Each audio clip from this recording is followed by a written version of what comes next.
Offset fossils are fossils that are not found in the place they were supposed to be.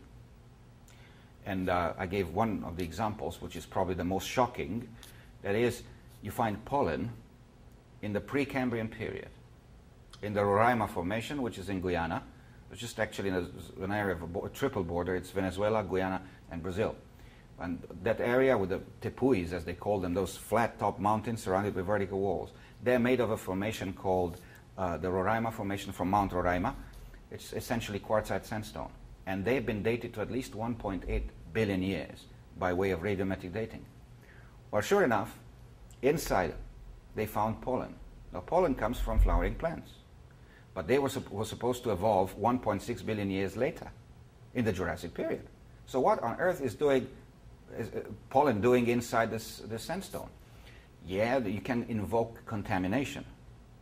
But the guy who's published the results and the research in 1966, Silvestru, and who's published this in Nature, which is the ultimate scientific journal, has done a thorough job.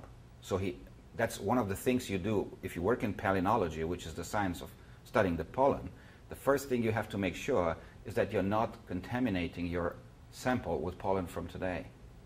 So you take all the precautions, the standard procedures to do that. And this man has been doing a very thorough job, work. So obviously there's no contamination. There is pollen where it shouldn't be. So that's an offset fossil.